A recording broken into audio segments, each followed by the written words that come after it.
தினம் ஒரு தியானம். கைமாறு கருதாமல் கடன் கொடுங்கள். லூக்கா எழுதின சுவிசேஷம் அதிகாரம் 6 வசனம் 35.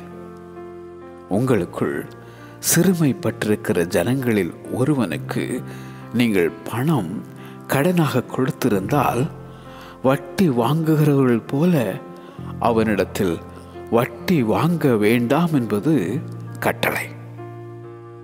கடனாக கொடுக்கிற பணத்துக்கும் ஆகாரத்துக்கும் கடனாக கொடுக்கிற வேறு எந்த பொருளுக்கும் உன் சகோதரன் கையில் வட்டி வாங்காயாக. நீதிமான் நித்தம் இறங்கி கடன் கொடுக்கிறான், அவன் சந்ததி ஆசீர்வதிக்கப்படும்.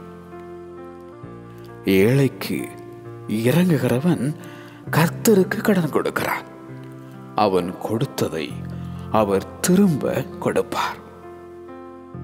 உன்னிடத்தில் கேட்கிறவனுக்கு கொடு, உன்னிடத்தில் கடன் வாங்க விரும்புகிறவனுக்கு முகம் கோணாதே என்றார் ஆண்டவர் இயேசு.